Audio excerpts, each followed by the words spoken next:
as a pure. Yeah, sure. There was some interesting games coming up this weekend. Your Manchester United, Liverpool, and of course International versus Juve. The Manchester United, Liverpool. Apart from history now, chairman, behind the two clubs, main ring said the two most successful clubs from the English Premier League in Asia. Yeah, a defending champion, any league leaders, and SHA. Yeah, that's true. Yeah. Again, on said last year, Manchester United a game away and Liverpool show 2-0.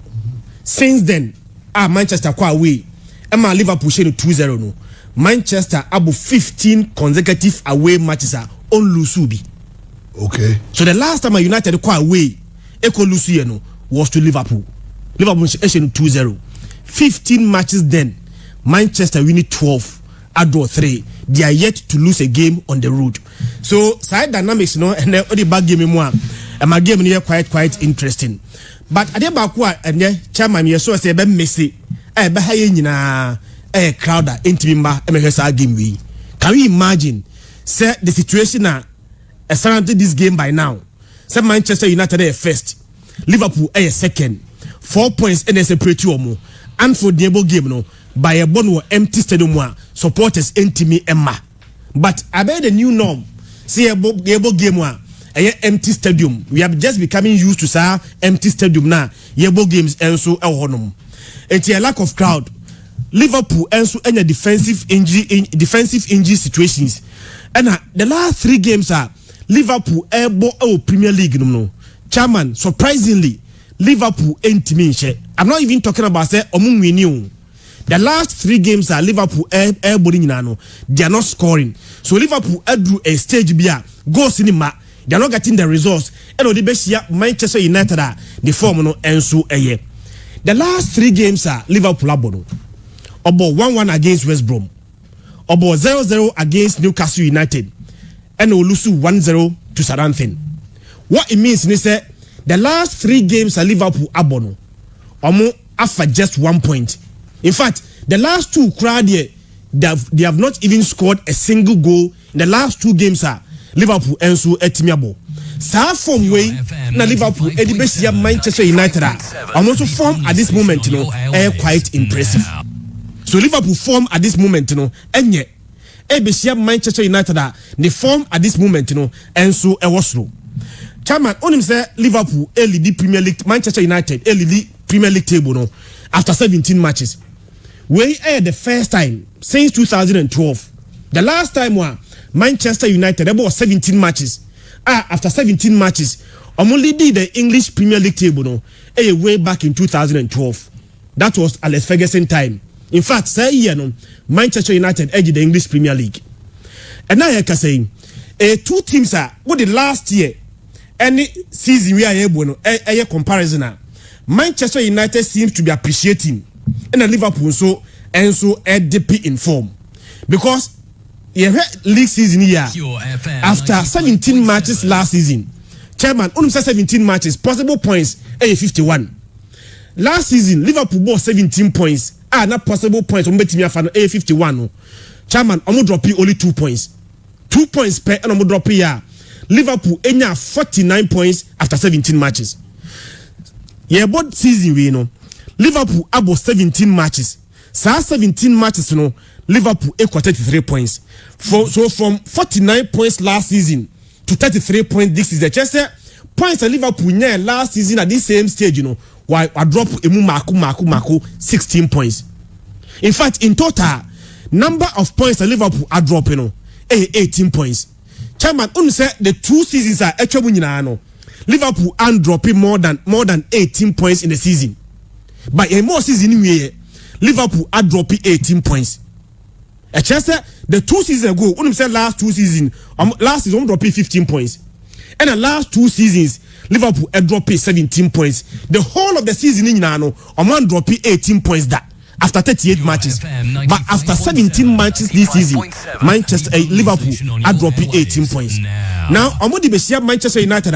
When they compare last season after 17 matches, now Manchester United at the 6th with 24 points. Abraham was 24 points after 17 matches last season. No, season where I bono. Manchester United after 17 matches, equal 36 points. So from 24 points last season, I been at 36 points. While presented by 12 points. I can say no that sees after at this same stage last season. Yeah, can say Manchester United at the first on the Premier League table after 17 matches. So two teams in the form no money bano are contrasting. While Liverpool first year LDP in form no Manchester United first year on also air rising. The money and can say Manchester United are consistent one starting season year. But the last 11 games are Manchester United abono. Chairman omo winning Marco 9. Team na one starting season year no. Baby Abdul na acquire the business end of the season now. Yes, she said Premier League said the teams better you know. Manchester United first year hit form no at the right time. 9 wins out of the last 9 games are almost so etimi abo. But here come Manchester United and Liverpool. It doesn't matter the form, regardless of their form, regardless of their standings, regardless of a injury situation. You know, so Manchester United and Liverpool yeah, the history behind them, you know, and make this fixture quite unique. Now, yeah, ball against Manchester Liverpool ball. Move on without their supporters. But Chairman, on say Liverpool crown this season at home, even without their supporters, you know, who dem power fee. Okay. Then him say Bianca Liverpool fee no more de no supporters in the home. But even without their supporters, so what the Premier League Chairman, what the home form no kwa and a home resource in kwa and a Premier League table now, Liverpool will be first. In fact, this year I can say Liverpool about 8 matches with fee. Sa 8 matches na Liverpool abo ofie no we winning Marco and Son a draw back pe. They are yet to lose a game at home even without their supporters. Etine eba fie na Liverpool strong. Total goals at Liverpool Arsenal Marco 37. Sa 37 o match no o match mu 21 ofie. So among for can say supporters ni ho there, but I don't see say Liverpool na omubo supporters in Emma no I affect that man because even without their supporters they are still unbeaten at home. 8 games, 7 wins. They are yet to lose a game, and so the match game no quite interesting. More interesting is say, Chairman. So the home no Premier League table now. Liverpool will be first, but on their way and Premier League table now, Manchester will be first.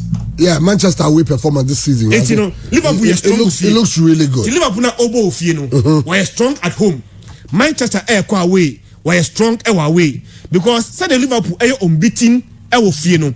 Manchester also beating our way because so far in the Premier League, Manchester United about 8 matches our way.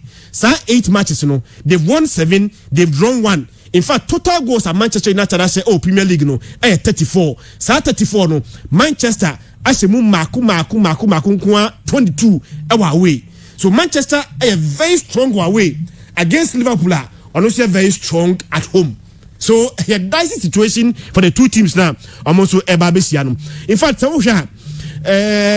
Liverpool anya injury situations, especially in their central defensive pair. No, Mekai say Liverpool ebo game against Southampton. Chairman, say a game now. Liverpool ebo almost central midfielders 2 centre backs. Obo Fabinho, any Henderson as centre back. The Obo game, Liverpool game. Now, say the central defenders there's no Joe Gomez, there is no Virgil van Dijk. Now say place akobo side defensive role now. You don't pick your best central midfielders. It is that game against Southampton Mulusu. Liverpool were short in 2 areas. Central midfield now, Liverpool are very strong. You know, the best players in central midfield akobo center back. Obo game. Now say defenders said that we own trust almost.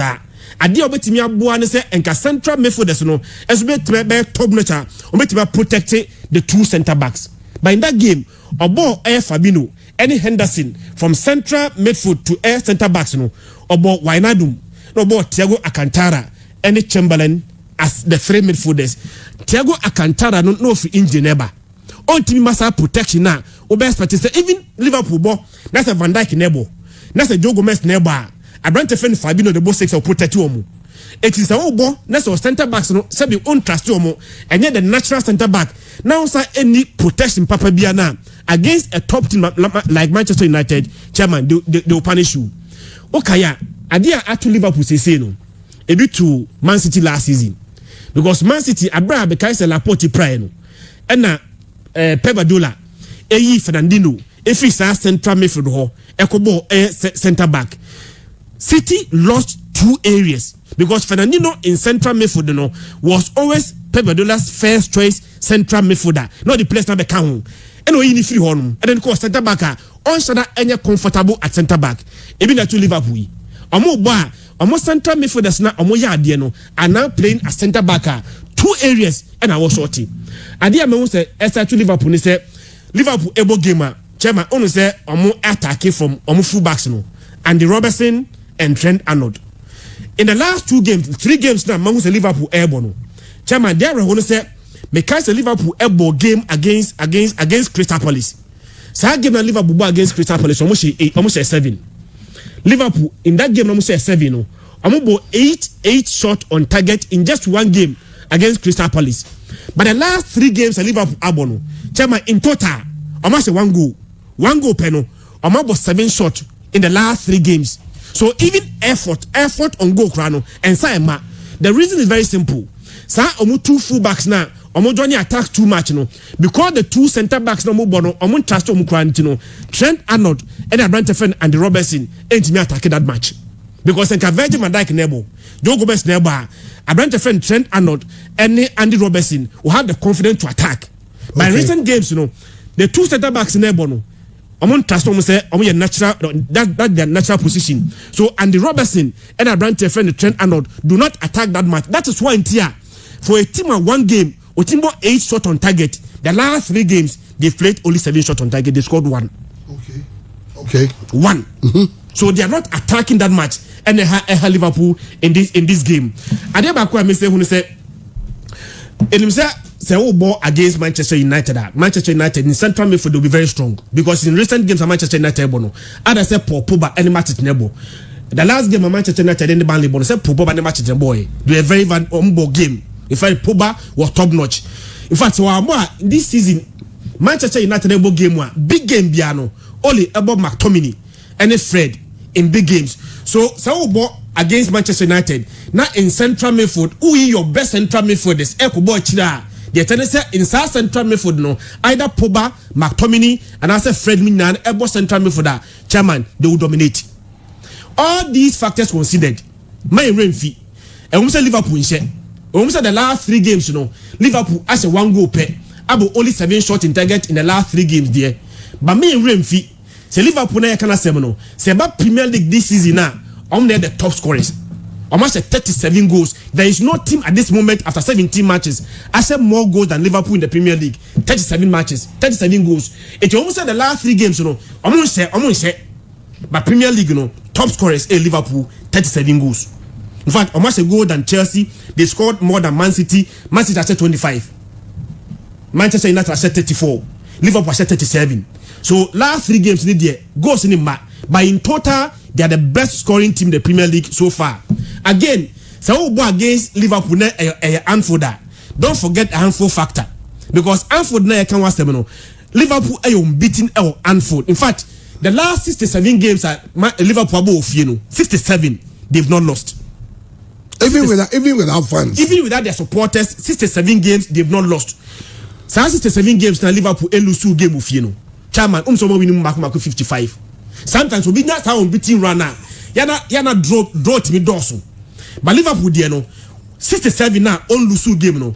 We're winning mark 57. So you see say there are more wins in that unbeaten runner. Liverpool to make it more interesting. The last 34 games of Mabo Liverpool winning Maku 32. So at home they are very, very, very, very strong. At the Maku United kakao game no say Manchester United they are winning games, they are picking points. But about games against the established top six now. Chairman about 4 this season. So for now Manchester United against the established top 6 teams Manchester United didn't win. In fact, I won't go craft from open play. The only goal Manchester United, I said the established top 6, was a penalty scored by Bruno Fernandes. So, top 6 now, Premier League, the established top 6, Manchester United have 4 games against them. So, 4 games against them, even a goal from open play. They've not won a single game against those top 4. and omo again I tell Liverpool no so bo fear we very strong at home chairman game no bedding the parameters no say game no betima pie draw because Liverpool are very strong at home, Manchester very strong away.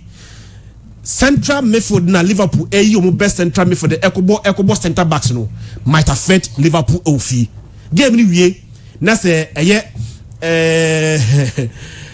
West be a draw for Manchester United.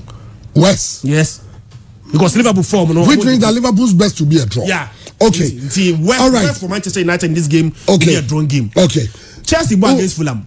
Okay. Chelsea against Fulham. Chairman, only Fulham for last 5 games. Last five. That's one more yard you because even to draw against Tottenham. Just one more yard here. Winning. What it means is that very difficult to beat. And so last 5 games, winning be 1-1 against Tottenham, 0-0 against Southampton, 1-1 against Newcastle, 0-0 against Brighton, and need Liverpool ball 1-1. So for a team where you started Premier League, you know, because they were condemned to relegation because they were almost shipping goals, you know, now too alarming. But the last 5 games from Abono, chairman, I never quite common for Fulham. They say, very, very difficult to beat. In those 5 games from Abono, lose. In fact, win be there, but lose be. So I have 5 games, you know, about Tottenham womb and about Liverpool womb. So in those 2 games, against very top teams now, team lose game no. Say Chelsea go away. Chelsea against Fulham, they have to be very careful because Chelsea team shed there, but to beat them no, I very difficult. I believe say open game be onya sa down trend form no or form no nye na open game be at the moment near team apeja ho a Chelsea against Fulham there. Chelsea should be able to have the maximum 3 points against Fulham because you need to have such results to boot air confidence again. Chelsea are not very careful. Now against a team like Fulham, who could drop a point, who could lose confidence no kwa the back form. So against a Fulham, yes, was lose there. But Chelsea against Chelsea kwa win. It is within Chelsea's reach to afford the maximum points against Fulham. But Chelsea should be very careful. Fulham the last 5 games, they have not won, but they remain unbeaten. Okay. City ball against Crystal Palace. For City, last one. Man City are winning 4 games, the last 4 matches in the Premier League, 4 games. In fact, we are in all competitions, Man City are winning 7 in all competitions. Last season, we see that Man City are winning 7 games to us. So this season, we see Man City are winning 7 games at us. The man near say 4 games now. Man City are winning no. Against Southampton, against Newcastle, against Chelsea, against Brighton. Now Man City pick 4 points, and they Man City will not try to drop points because at this stage, you know, drop points there. Now league no free win someone no because they are 4 points. They are 4 points behind Manchester United, but a game to play. But we are 4 points behind Manchester United. Only league table now. This time, no, we don't have to drop any points at this time. Manchester City, almost this season, when they compare last season, the 2 previous seasons in Nana, your ball league new year, Man City earned the highest scoring team in the league. Omo league last season there, but a real league, you know, no more goals than any other team in the Premier League. Season we are say Man City earned 25 goals, but one team in they are the best defensive team in the league. 13 goals conceded. There is no team in the league what considered the fewer number of goals than Man City what considered 13.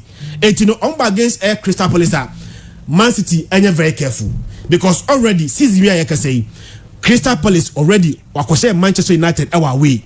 Don't forget, say hit 5 against West Bromwich Albion December. So a team what team away point 3 points against Manchester United. Yesterday December was 5 against West Bromwich Albion. And easy and Man City. The last 2 times Crystal Palace ako Etihad Biano. The last 2 chairman Amonusu. The last 2 Mako Etihad Biano. Man City and Crystal Palace. Mekai 2018. Omoko Man City by 3 goals to 2. And last year 2020 January Man City ball 2-2. Okay. So the last 2 times at Crystal Palace ako Etihad no Man City and Crystal Palace up 1 win and a draw. And you know, Man City against such a team who very strong against them when you're very careful. But I think we had the injury situation that Man City first pick form on there. Maybe I do know Pep Guardiola will not like to drop any points. 3 maximum points at stake. No, they will pick against Crystal Palace with you. Okay. Well, young Twasso na Christian Edison na de Manonin some no nedye they take on some of the games Eddie about Obi Trice. Come. Yan Shay predictions na ni guso no. Yeah. Matches are do na baso no. Yeah. Chairman ansa na obetumi awura Liverpool any United game bi musa no is important. And Wayne Rooney, the legendary Wayne Rooney, retired from active football, or Babeye Juma as the permanent manager for Derby County. Obiani Wayne Rooney, and as a fan of football, the good old days of Sir Alex Ferguson, yenim so free Everton, no phone or neck three, also. Now say when Rooney go be or share for Everton way back, no. Now Brantier no, now the more demo so any. Luckily. In that Cristiano Ronaldo Crano age and announced was Juventus. It was some of the sacrifices because between 204 thereabouts when Rooney pry and the man here slow crowd drop Karim Benzema most style to be dropping by midfield and then the man Cristiano Ronaldo Akwenya man he shared those number of goals and no she share so Nyame boy China United ni Liverpool ebo. When Rooney is the record top goal scorer for the Red Devils, or Sansu a record top goal scorer for England, 5 Premier League titles, 1 Champions League. I mean, he was the golden boy then under Sir Alex Ferguson, and a real fighter. Mekai go in 2012. Go share it here Manchester City's our bicycle kick, you know. So as we build up towards this, what Sir Alex Ferguson, someone Ferguson I can't for Liverpool and Manchester United are growing. He was saying United against Liverpool is the game of the season. I had to build a club, not just a team to surpass them. Thank goodness I have retired because when I see Liverpool's performances over the last 2 seasons, it's phenomenal. I grow enough from, and I'm pretty sure there's no befitting send off for Obitse Wayne Rooney. Say ni Bobo ko Manchester United and to me eshe Liverpool. As you see, Derby County, I'm saying 11 games wa handle no. We provided 3 wins, 4 draws, and 4 losses. Luckily, he has Steve McLaren as the technical director and all of that. So we are going to. I'm not sure say England benya when Rooney type ni bibiom because ni tikra pa you know or sound the fertilizer kofufa faswama essentially. So or a complete man of lots of stories that make it a great series as far as when Rooney are concerned, movie to MLS NIM and all of that. But finally, Wayne Mark Rooney, a brand tennis say nyadi obetuaso esia kan ewo football mubium. So wish him the very best of luck, and I'm pretty sure say enche be hu oni Ronaldo party kitwe bi ombeye ama man for so etumi any aje. Now to the Liverpool United game, Ole Gunnar Solskjaer can't say United to Michelle Liverpool a bear shock, a bear upset because check it the last few seasons results are Liverpool Bobo Kone Nyano Hussein Sir Alex Ferguson and I'm not too sure he's trying to play into the minds of this Liverpool setup.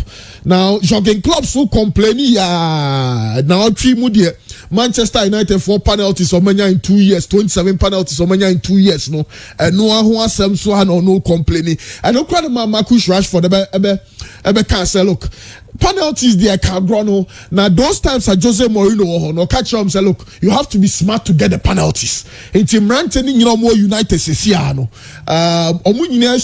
because referees no or when who say what conform more head so budget penalty no. And a part of the game I'm pretty sure say now Jurgen Klopp per se referee who say look I grow way be a penalties be a womb. Now Ole Gunnar Solskjaer can say ebe ya asem one say Liverpool and Manchester United to Michelle Liverpool and a club so say what's na England ho be in fear numbosomi mienu so because Manchester United the underdogs are on ni pakro no nyadwe because they be United the bobo ko bia say acquire Juventus of course in Derby the Italiano Juventus na Inter Milan. The difference between Juventus and Inter Milan is a bra ususu say Juventus conform omunya results no sa da no na Juventus be unity it is na Manchester United here a club with big pedigree. Inti Eden so bet me a run you and I'll write you off sign. That's according to Jurgen Klopp, and it's important, sir. You better that psychological pre-game, talk between these two coaches. A chesa oyas roya obia mutual respect amani bobokua or representing and now position on any babishia. So it's a game where I think in recent times, yes, you are comfortable to say Manchester United great form. Liverpool for last 10 games, somewhere winning 4. In fact, checking the cry to the extent of last 5 games, winning 2, draw 2, lose bako. So the dynamics are clear. Liverpool are undefeated or Anfield. I think some about draw back up or Anfield. So it's important to Benya sa perspectives way na to me akwenim. Now there's one important factor Jurgen Klopp enanopa or who analysis, because this is the very first time Liverpool ever share Manchester United with Bruno Fernandes. Inti enya grobia Jurgen Klopp often because Bruno Fernandes they say I think he's the leader and the biggest threat in that Manchester United setup, alongside Marcus Rashford, all 3 goals in the last 4 Premier League games against Liverpool. And the Bruno Fernandes factor. How will Liverpool's midfield of Wijnaldum, Curtis Jones, possibly Thiago Alcantara or Alex Oxlade-Chamberlain be dealing with the talent levels of Bruno Fernandes and the speed? Of course, Man United or Kwaway Sana or be press or be on the counter into the speed and trickery of Marcus Rashford against most likely a defensive line of Trent Alexander-Arnold, Andrew Robertson, Fabinho and Jordan Henderson, because I'll be extremely surprised. Sir Jurgen Klopp Ekobo Ryan Williams and our branch friend Nathaniel Phillips. I'll be very surprised. Obeboni Emrante Ojidio Musalok. Sir Omunye centre backs krana. A certain level of experience. Now this Emrante midfielder see Kwakobo 4 ni 5 dia. Na ni say na Liverpool for ball high line because unya boss high line na Emrante ni bear 20 yards off the penalty box on dia.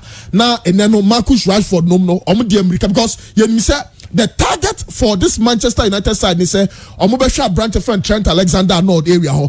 Trent Alexander-Arnold, truth be told, in terms of attacking football on the more side, but defensively not challenges kakao into nanse munu teams ni be bringing Liverpool share. Almost that weakest link of this Liverpool setup, and they try to get in the goals. Now Liverpool ankasano na andi de for news or say Mrantie Miensano, Sane, that's Mane, Salah, any Firmino Mrantie bia in Pempio musha Manchester United or to me share goals but not just that. So when I say why you Liverpool for agro mo bona Mrantie Miensano mo anymore. They are missing a lot of opportunities, and that's what I think. I was saying Liverpool Bobo Koni improving. They have problems across the field, from defense to midfield, and of course, most importantly, the attack. This season, Mane, Salah, Firmino, Oma provided 23 goals in total. Some are saying, I was saying midfielders no so in terms of the goal scoring duties. Mane, Salah, and Firmino, but basically, it's like Ronaldo for Juventus, Real Madrid for Karim Benzema, Messi for Barcelona. Say Mrantie and Zlatan Ibrahimovic for AC Milan and Lukaku for Inter. Say Mrantie we no a very good day. There could be troubles for this Liverpool side. Knowing say Manchester United the strong one Bissaka. You can Premier League Mrantie or Mukra top tackles in the Premier League. The top 5 are Branton Wom Okra 49 tackles. Harry Maguire top 3 in terms of interceptions, recoveries. Nini and Harry Maguire and himself more a very trusted goalkeeper and David De Gea. Into defensively, Manchester United in shed any problem. Midfield, so if you game against Burnley, Paul Pogba shares a sweet goal now. Or Restia Branton friend Fred. And around the 80th minute thereabout, or the Scott McTominay into Mrantie fresh and of course Obiasu in the form of a Branton friend or Matic. At least when you but or the experience in your man come Manchester United midfield a massa ground and on midfield very solid. Now it's also important to note, say the last 2 home games at Liverpool against Manchester United scores near 2-0 and 3-1. All in favor of the home side, Liverpool. ebema grow na yede na Medica ka say away form no so hu hia because in 8 games Manchester United are winning 9, we're winning 7 and we draw 1. That draw even was a 2-2 draw against Leicester City or Ken Power. There are no fans, and you see the game between United and Liverpool. No, there a Liverpool. No, say. There Anfield no and players ni be breaker. So unko Anfield now you're Manchester United player. I don't know Ferguson kind no. It is the game of the season. It is supporters no be hustle. Ombe intimidate you. Obi anim say na Liverpool supporters see your money oma. Say supporters in your that could slightly play to the advantage of Manchester United. Now the question now is will Thiago Alcantara start? Abrante no say Yesu say Fabinho ni midfield ho, Jordan Henderson ni midfield ho. The only solution Thiago Alcantara and eneno ananyambu achina no oni Paul Pogba who controls that central midfield. He say Paul Pogba no more born as a holding midfielder, box to box, chiro defend it and him also to me join attack ni kakra, and this is a game just fit for the gods basically. Now Liverpool are going to catch up, but suddenly Liverpool hitting kakra, you know, trying to get the results, grind results. Manchester United omenyomu smoothness level no. Sa game when the true picture of the Premier League. Why they winning Premier League no? But don't underrate Edson Cavani or Anthony Martial, you know, those boys are too consistent, but at certain points they very key players to the setup no. Influential. Say at a certain point Ole Gunnar Solskjaer saw the Sam Rantiwe ebemwa. So beka on Facebook me chow enyoma miensa bia Manchester United, Liverpool Mrantia miensa no mo anim ho no omobeye. I was a Manchester United team no hwa ni ye. They did ka branch friend Firmino and no Fred McTominay and Paul Pogba omo adwuma because Firmino be drop ya ba midfield as always send you see no obeye sa link up play no with Wijnaldum, with Curtis Jones into the very moment that Firmino be drop ya ba midfield no monkai says Salah ni money and any another midfielder most likely Wijnaldum omo ye off the ball rounds into was defenders no hwe nyoma bi ye especially Firmino drop e eba central area so ebiom Mo Salah Abrante no so ball but in Pempi on Trent Alexander-Arnold the combine na Trent Alexander-Arnold no ono ne crosses no on ko nanim bebre ansa no cross ball no obetumi agina bebi ogina na cross ball no na oba be cross ball na Pempi na Salah so running into either say a pass, a very long pass from the right and Salah ran pick and a very deep cross and deep cross from Liverpool area where Salah su area box him into the very moment a ball no babedi Trent Alexander-Arnold Hobiano the first person was say United players no Mo Salah into one yasa combination no sa trickery omu use na me we are onya ball na no take you off the bia Trent benya ball ni bia Salah take you off. Okay. Yes, so you have to be careful. When you have combination steady now, Wasubeshi Papa ye. On the left, Sadio Mane, because look, the difference between Trent and Andrew Robertson is Andrew Robertson ono nya baby and cross the ball no. Ono obo sa combination play no opposition area nti enyambo achina game no Trent Alexander-Arnold it's Andrew Robertson, Sadio Mane against Aaron Wan-Bissaka wajumaye. Until Fred Num overload this area. That's what Liverpool do. They overload the left wing with a lot of players. No more creating triangles, no more round box nim. Until Boninya be this Sadio Mane hop. Not just no as an inverted forward or rub box nim abo shot and a layoff pass. So these are the three key areas. I was a Manchester United Bobo Kuno or more ye. Liverpool's form is not too good, but the point and I say I'm going for both teams to score. That's BTTS. Both teams to score. Now my double chance Liverpool. Win or draw for Liverpool. Now just almost so at me as far as our game way yet concerned. Now say now Italian Serie A. Goodness me, SS Lazio any AS Roma grono nyamia nim nukrani AS Roma omachi ono na branch friend Roger Ebenes omu yusu na branch na it was Manuel Lazari and yusu sa branch na penny ko Luis Alberto third goal or share it was symbolic. Chris Smalling, Gianluca Mancini, again Ebenes. In fact, a goalkeeper Paul Lopez and Kwane to me making a significant contribution in terms of even this loss. And the moment you know Jordan Veltwe, Spinozzola, all of those guys just couldn't come to the party. But a lot of credit to Lazio. Luis Alberto, Lucas Leiva, Milenkovic Savic, a branch away. Mentias said teams need being called far branch. Ciro Immobile, simply amazing. So it builds up for a great weekend because AC Milan were 40 points, Inter were 37, Roma were both game more than Inter and AC or were 34, and Juventus of course, or about 16 games, or more of like 2 outstanding games, or 33 points. So, team.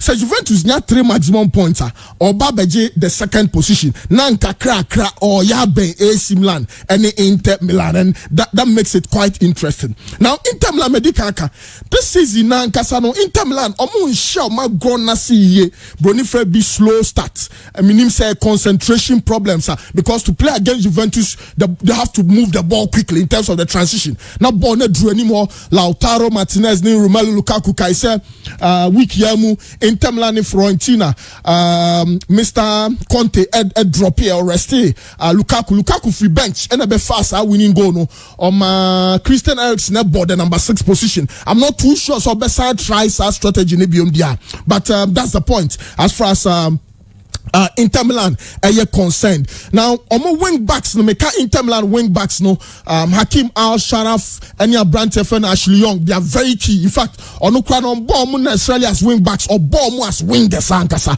And if said there's any good chance, and I'd say Akwenya Bio say Inter Milan bet me we need to grow ya Sam Rantier Al Sharaf ni Ashley Young no they have to get into the picture. Unfortunately for Juventus, there's no Paulo Dybala. But the good news they say hard working midfield of Free America, a friend Weston McCabe. The boy is back. And of course, the former Fiorentina captain Federico Chiesa, honestly available. Into some rantium anyway. Nah, there's no Dybala, but there's Ronaldo, there's Alvaro Morata, there's Kulusevski. A massage Juventus team, to me, now Juventus, they are really struggling. And for the very first time in 9 years, Inter Milan and Juventus end that table. So, inconsistency, very, very clear. Now, Ronaldo Akasembi, which I think is very interesting. Also, supporters any stadium, and mamu pressure.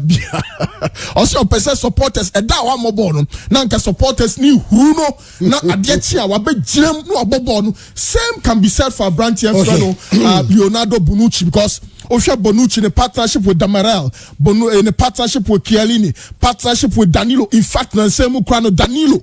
Ya ka Juventus defenders. Na mso na ne modimo so ni Matthias De Ligt ya de nebo Bonucci ya enfa. Inter was some two teams need there. Obia defense no quite solid. Inter was Skriniar, Divra, and Bastoni. But the problem now for Inter Milan is why never midfielder? Because I'll prefer Sensi. Stefano Sensi, nama Barella, Nico Barella, nama Fese Menya Marcelo Brozovic were in fifth niwa. Even that, say not possible. Cry na mebo Gagliardini and na Christian because nyamieni mukwenye say weekend ya nyame boy china say Inter Milan Juventus yana Vidal ko jinemu pe red card wa ho red card basic because Ronaldo number you know Areson Benya sa red card. So Antonio Conte consider the position of Vidal as far as that game where are concerned. Winston McKennie will be on the right, Chiesa will be on the left, the midfield hosuna sa game where nankasa midfield battle because Rodrigo Betancourt ni Atom Melo omo partnership no minyani ye kra. I'll prefer maybe Andre Rabiot or Aaron Ramsey, but Ramsey there he will come from the bench. Winston McKay, on a key player.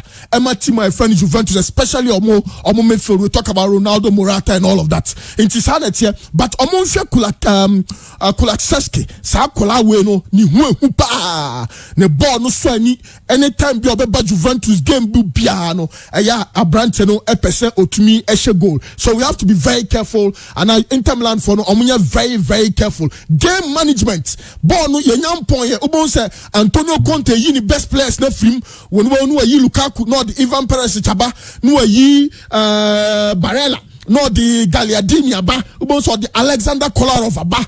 San nyoma no penini yeno Inter Milan papa ye, and this is a game where there's no better time to play Juventus than now. So I was saying Inter form penny for no omo adwen ebaso e bi match we no BTS both teams to score double chance Juventus not just say ye coin in binder Serie A.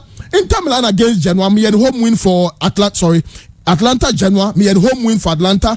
Napoli Fiorentina, me and both teams to score, but home win for Timor.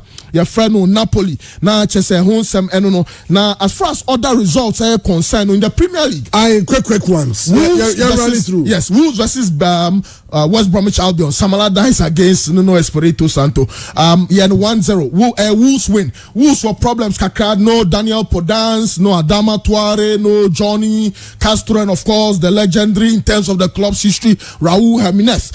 I'm going for a slim win because Wolves and Casano almost share 1-1. Almost last 9 home games. Uyimu 6 a 1-goal project no more. West Ham United Burnley, both teams to score. Simplicity. May how home in terms of wins because West Ham for no almost last 7 games. Almost we need 2 per inti. Eddie Selby to me point out said this is the side winning, and this is a Burnley side Olusu to United, but have lost 3 in their last 9 games, so they have a bit of form. But West Ham playing at home, I trust them. Say both teams to score. No side to pick up the win necessarily. Leeds United ne Brighton. Both teams to score. So how much we there? Obianim say Leeds were in terms of goal ratio 3.7 per 90 minutes, and this is a Leeds. This is a Brighton side. Last 18 games in the Premier League, we need 2, and in 67% of these 18 games, they concede goals. So certainly Leeds will score, but Obiasu say Leeds was share 30 goals. I conceded 33. In Toronto, Leicester City, Southampton, both teams to score. It's as simple as that. Both teams to score. In fact, both teams to score is premised on the fact that in the last 4 league meetings between these two sides, both teams to score. Leicester form. Liverpool, Diana, I'm too consistent because 7 home games in the Premier League, we need 2. City, Crystal Palace. I don't know, first half win for City, full-time win. The number of goals, your guess is as good. But again, I'm picking clue from a performance against Brighton. Near him say, Brighton by 1 goal per. Bayern Munich, any Freiburg game, no. Freiburg, more good form. Last game, from a winning 5, from a draw back. And this Bayern side that lost in the German Cup. It was some more revival. It was against Holstein Kiel. Into a man double chance Munich because lose fear in 17 matches. But it is both teams to score. And yet they are Nicolas Sula, Bobby, Ama Bayern Nedia. They'll concede the goals as far as our game is concerned, chairman. All right, Obi tries any Christian Nadia Romanone for Omamuye interested in sports betting. And on a picks, and on my church, minty, I'll be to me, I put you number together. Now, I share, but you may enjoy some very good games. I mean, some great games, but even Wolves in the West Brom, no. That is going to be a good one. Early kickoff, 12:30. And as I give the bus, so Leeds Brighton will also be an interesting one. But the 2 big games, Internazionale versus Juventus, and Manchester United also playing against Liverpool.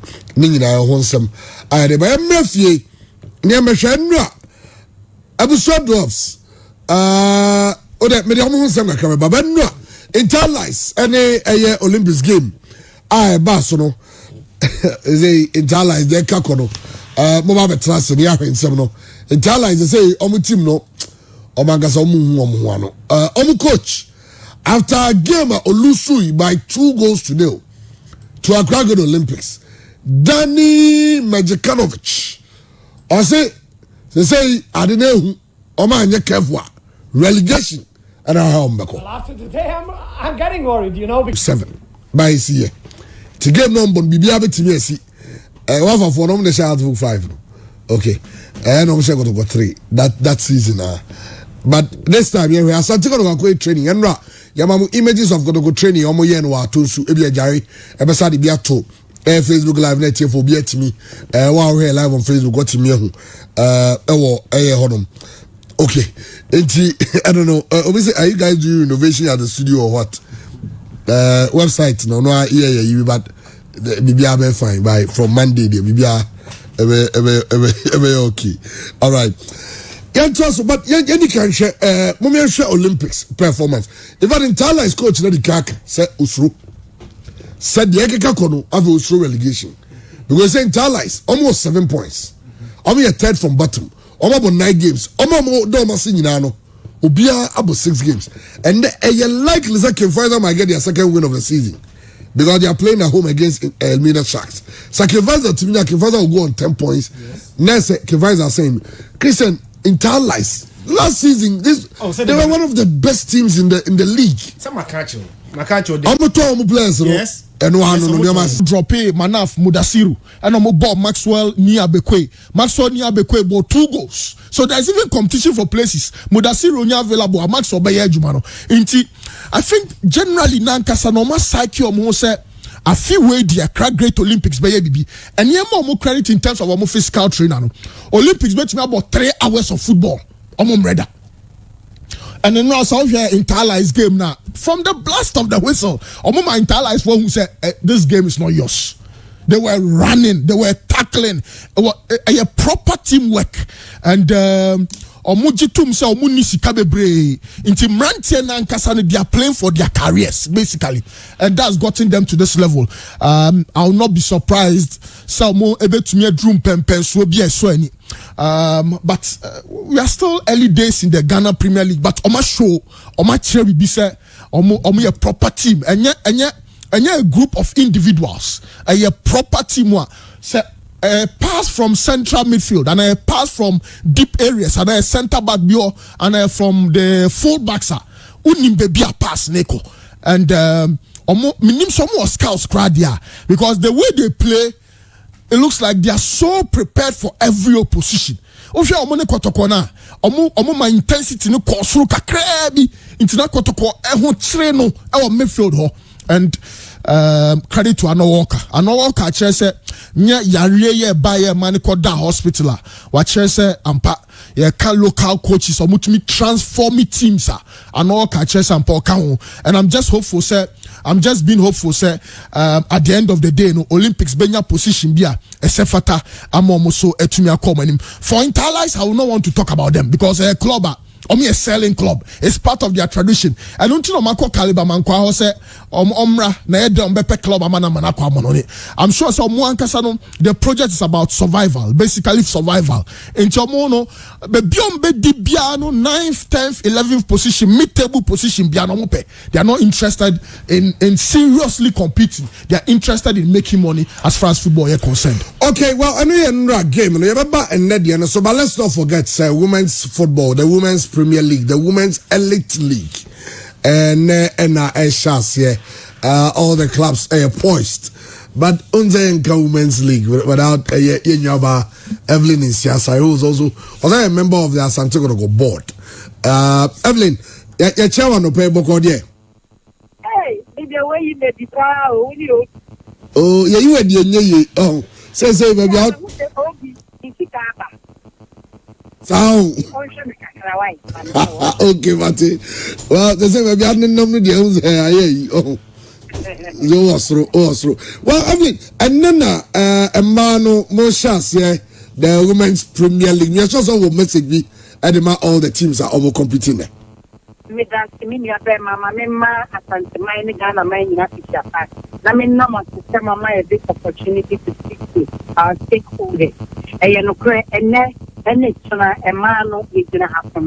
That the Americans are said, oh, my dear, a man football and you so discover it. It's also the kind of him, and enti sɛ mɛma deɛ no yɛnim sɛ kakra yɛbɛduru hɔ ɛte sɛ mɛma deɛ na mmom aban nhyehyɛeɛ a wɔde ato hɔ no protocols no covid protocols no ma mepɛ sɛ yɛn nyinaa yɛma yɛadwene ɛkɔ so paa ɛsiane sɛ yareɛ no saa sɛgya ne mu kɛsɛ anyɛ adeɛ a yɛbɛtumi akɔ agoframa no sɛ ɔkɔbɔ bɔɔl nti nyame yɛ adoma ɛnnɛ agoframa biara yɛkɔ so a yɛmmɔ mmɔden sɛ yɛ nose mask no yɛbɛhyɛ yɛhyɛ nose mask no yɛn hand sanitizer no yɛmmɔ mmɔden sɛ yɛde bɛkura na afei yɛduru agoframa no sɛ ɔmbɛkyerɛ sɛ yɛnhoro yɛn nsa yɛbɛhohoro 2 meters physical distancing no nso yɛde ɛbɛyɛ adwuma yɛtɔ so mmienu no me nua bɛma wɔwo nim sɛ ɛsɛ de aba sɛ wokɔ paake no nso na wohu sɛ refri no wɔyi wo kɔn koraa menka hwee yɛyɛ mmara teams no yɛagye ato na mmom deɛ ɛpɛ sɛ yɛde ma refri no sɛ ɛsiane sɛ yɛbɔ league yi wie a yɛbɛyi world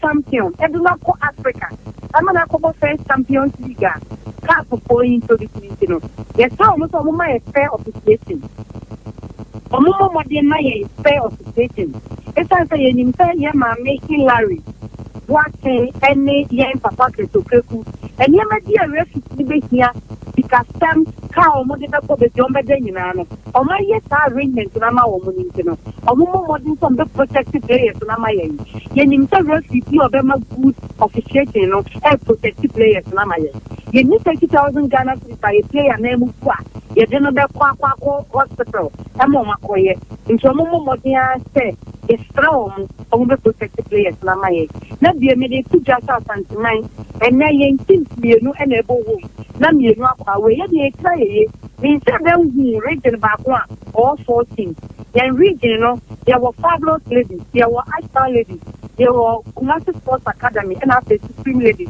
mema wɔn nyinaa good luck na masim nyinaa ne sɛ wɔn a wɔn tu kwan ne nyinaa no awurade ma wɔn akwantuo mu nsira yɛmpɛ sɛ yɛbɛhu deɛ esi wɔ ɔfɛn so ne biem awurade ho wɔ wɔn no nso wɔn nkɔ na menim sɛ nkunimdie ɛbɛyɛ Ashanti region teams ne dea mema 16 teams ne nyinaa good luck I wish them very well and I know sɛ players ne nyinaa bɛhwɛ so ayɛ wɔn adwuma ɛyɛ adwuma wɔn yɛ ne mie titɛ ni ɛho aka deɛ tia na wɔsɛ 95.7 na me de yɛ me adwuma menim sɛ players no nso bɛfɛ na me nua bɛɛ ma sɛ players no ɛyɛ saa sie wei etie wɔn coaches na yɛbɛbɔ ball no without any incident deɛ ɔyɛ worthy to take the 3 points no and then it's now bɛti. Well, Evelyn, yɛda ase pa but what the message ama ma mi ɛsɛ sɛ ntumi nkɔ abraham for message nso ma ukuo asante kɔdɔkɔ because even though sɛ ɔka sɛ ɔnka wasɛm deɛ but bi ɛsɛ sɛ ɔ message bi ma ɔm. There's a whole dear one fan. I said there ɔmɛnya to nka yi deɛ ɔmɛpɛ sɛ ɔmbɛti bibi. Oh, in fact, for the first time in so many months, Monday no many day, ma. I think Tuesday no can another family. It really did me football very well. I want them to repeat that dosage game and mommy extra. Meaning just to go the down. Yes, the Jomunia, the maybe a Jomu safety and noon, and my age and I need to hear.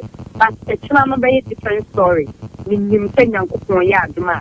To Gakope and Hobe supporters in Hotel Commercial and the Cotope. Now the yes, President Rest is a good officiating. We just want good officiating. I mean, it's a good officiating about Agopamedia. Pure FM. Or how Yama. Kotoko Gamma. Didn't say a bay to my extra. That was to Gakope Agopamana. Kotoko Gamma. Kotoko. A fantastic fan. When you're doing Oh, I'm coming. Maybe a technical person. yeah. And you know, me should be aware of no crowd, instep, no, any outstep, meaning our born. Actually, you know, I am sure. And to that day, no, and you come with the question, me TV one, me shop for no, or be and then for once, Mr. Bon, I told my children that nobody should disturb me. And to be really, I mean, I keep on the time Saturday, and it's not me share protocol. Any new player, and then someone one who talks to me. I wanted to watch the match 90 minutes plus the referee did a performance. Now, my assessment, and after 90 minutes plus other added minutes, I realized that I am not boy in the fire. Obama Kotoko aye Kotoko. Your technical team in the choir, Kotoko at the street level. Now we are moving from value for money to sustainability. It's my choir white. Now yes, I'm trying to say a bomb match serious. Now money officers me interview. Please don't ask him any question about the performance of the race. Why? Yes, in some way, I am going to him. The guy.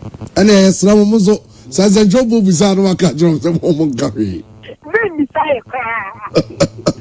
say because me, your last match, yeah, boy, two movements, yeah, near the offside. Now, have you university? Tell me your coach, I'll be tempted to say something offside.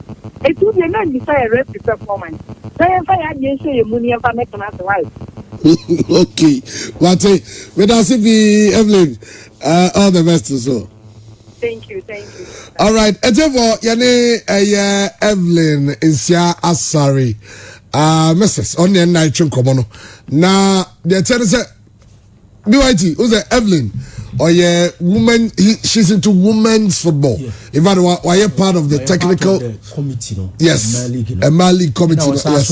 And I CEO for Azakes Ladies. Azakes Ladies. Inti Okasas, and Okasa farm football. One say was a fantastic Okasa. Oh, okay. Yes. That's why you near normalization. One and acting on behalf of Women's League Board. Yeah. And what the man Black Queens in our call. Yeah.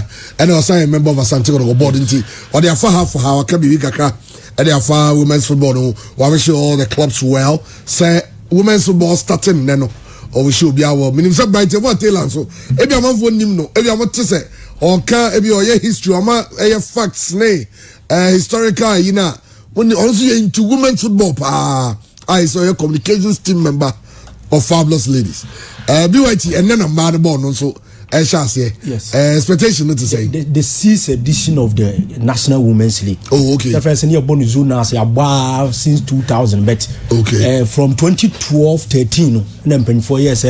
And I'm saying, man, I come to win some. And say, man, and say, I'm said then yes, Caribbean film, Union Zona League. But 2 teams are head and top of various zones no momra for national championship. And no, you did declare winner. And the chance, so far, I hear Crabbe Pa, Fibia, your bomber, we had Nancy, boy, NC time now, yes, not always incident free. And they could say, okay, I say, prisons officer be called ball, Ubiasuma and Pemdakwan prisons. Yes. Since then, a camera say, always, a man born a boy, Anna, emu, Nedeno. I was really a minimum and Cabina, Kunya, and Kawako, who ask your point. Nanka wako ko share when you saw the Abigail ewo ho nanka wako how I manage sibo they say nothing ladies aba omo ba no anwumre eno anam ne darling pon nam swami ena yehu so maba eno omo koso madam abiba tafi ono so age omo fa nso ono ni fie na more than a clubhouse nti teams na wo achirichi omba ne ho no mbeso na bibia hwe bibia koso ne ade na yese e ma na ni age say league no enso aba back ene ye opi say ye benya good football na yahwe uza ma league ne dia na go to there also we expect say bi bebem okay be say bi 13 bi say bi 9 nail ni say man born obi ni mboche wo ni mboche enye uza yeah remember the end e ever so benya West Brom this city bia and e bia team bia for instance Ghana gra team bena say say bia Interlies bia Kotoko na house bi say for instance Interlies share house no but ma born ye the ososo also so go osha ye league ni history Police Ladies 2013 share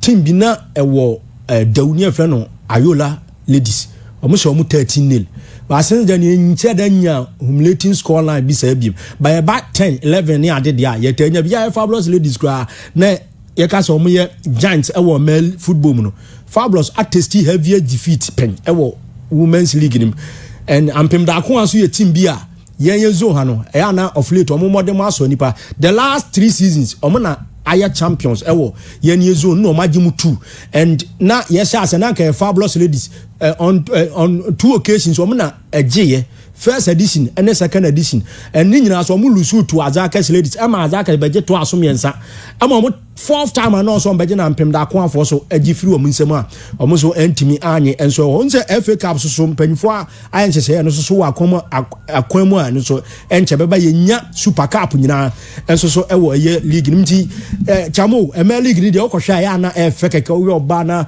om de ye kan se o Brest na o Chester chamo na o Brest o Chester by Brest say call wa Chester so ni ade enya asem koto akora ya na mu ye the pine this season so no omo na mo bobo amano ni bebre no back into the league players BT say Sandosu and Samo ye aba back wo police so a unze omo de man mostly no mo sa ya adwuma wo ekunim eno hwe omo bobo na che bia bobe 8 years 9 years ni ade a still omo ye active ewo mu a mgidi say chairman afi league ni de me ka me pemu anka wo say yen fabulous lady ti agina ka yeko the first ever Champions League CAF e dia to dia ma football no nanka yetimi akọ bobi kamani beje pa but said you city no teams ni bi nhyehyɛ no say uhwe prisons a oma ye niema bebre oma for students na no omunim boba no ema no Milo games na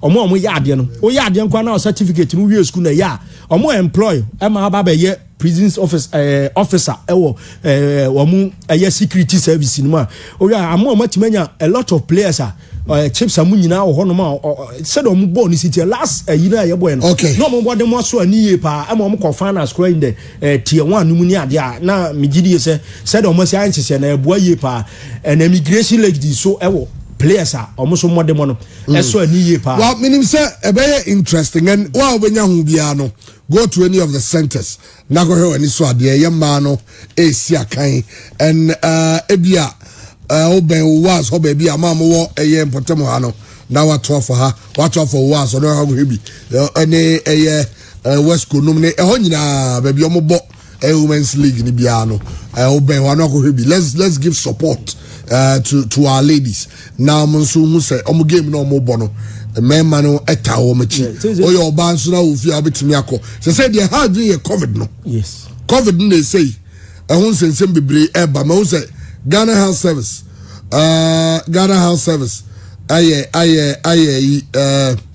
at the state maybe about bonting na obviously COVID no men kan kakra na men kan kakra na no visa sending message bi nanado any alanchematima say ministers no yema yina o say na ni beti o say one the mask o minim de bat COVID never say you go both our leaders and we are Ghana Health Service statement on the Babonting on the 14th of January. Also, in the last couple of weeks, in particular, just before, during and after the Christmas and New Year festivities, the COVID-19 case count in the country has sharply increased. This development calls for concern by all well-meaning Ghanaians and organizations. This increasing case count can directly be attributed to 1. The total disregard for and the lack of enforcement of all relevant COVID-19 preventive protocols throughout the country. And 2, importation of cases from other countries via travelers arriving at the points of entry. Anyway, into reopening of schools and any answer on some honum. It's ever say all venues ni now you get your mask on, you mask up. Now yetimi agame bibia akoso. Okay, Ghana Premier League. Yam twaso na match week 9. Say ena etie. Enra internalize Olympics game eba so yenya live. But Obi, is there a Accra Stadium pitch? And I say it looks good. Yeah. It looks good. Yeah. It looks good. I say first you complaining about. You see them so much trouble like for man. It's looking good. Every so started to talk on also. Abua. Yes, a lot of the things we do in this country, we leave it to chance. Say nyango pombe. Inti nchono to ane no eguso. Say chonto ya. Ibeja na say. Okay, it's in there. And also match bako koso. Liberty Professionals make Cape Coast Mysterious the Biswa Doors. And Ebo. The match will also be live on Star Times. Sorry. It will be streamed live on Star Times. Randolph Park Dansuman. Referee Maxwell Owusu and AD Sagim no. Na echna wafa any Asante game no so abaso na wafa any Asante game no and also referee Julian Nunu and also be live on Star Times it will be an opportunity about a sa game no yabako Coach Johnson Smith or say he has never lost to Wafa. Okay, I mean, you lose to Wafa. And Wafa, there can I go to Koye. I'm in the middle of the are very different. What can I go to fans in there? Maybe I bear fight. Well, me Bura, a Kumasi Asante Kotoko team, no final players now, no many COVID no. Any officials, those officials no. Yadika dia to just say Nane Amponsa, any chumnum. 2 officials in Yana, Akapo and SK. Almost officials 2 and 4 players. Now when you be responding to treatment. The last time, I will be back near Kaba, someone from which I well. Yeah. Because none home fan. Yeah. But the last time, and didn't come up. Okay. And no, say he's getting better. Okay. I think say a good news for Kotoko fans. Yeah, the CEO is recovering. Into yeah, my games anymore. Me chance every so obi. Na me ma coach Christian. Na BYT the games no a whole sense of lose to Wafa, then you be correct. Yeah. Does this lose to Wafa? Say a league in the league no or coin now so ye trim. NC tournament or Kokulusu 2-1 dating in 9th April 2019. Carrera February 2017. And we flew Nedani Fiada Friday 11th October 2019 after NC tournament. Yeah, be chance here 2019-2020 season here ya chance December. Yeah, be chance nana obe join e Kotoko nti okolusu 2-1 e wo hono nti so obe kaya na anka ayefe but yes we lose order we lose 2-1 yes Augustin Boache forcing one guy Kumasi boy or the forcing amankwa forcing omo na share ma William Opokumensa take abako okay ti we lose okay lose order okay BYT Chairman General setting records this yes setting the record straight Chairman I grow back one and a weekend the many was super and we are sports maker say match had to work Behu Sampa Omeshia match. 11 wonders. Trust me, Chairman. Against Ignatius Osei-Fosu 11 wonders. It will be a great game. Ignatius Osei-Fosu against Costa Papic. Yes. Obia, yes, how much there? And one American free consult. Obia, misses how much now? You didn't come bad in Kakras because a very tough game. Menya a bit of a scouting report on how to work. Into how to work team no send your city send no musi ball no. A whole scout because the person who did the scouting report has watched how to work games. 3 live games as I report we know a authentic report. Into me sure say 11 wonders in penny 4 monitor how to work in penny 4 monitor. Saying I had to work a ball and I'm giving you a reason why Patrick Razak is not playing. Costa Papic about 4-1-2-1-2. Basically a 4-4-2 diamond formation without wingers. And what is a team be for player? The Biadia mechanic especially Kotoko. Samunya sure of Johnson Smith, any a couple patroni Gazelia. Mamon top player be as a coach for bar. Muma coach Nemra.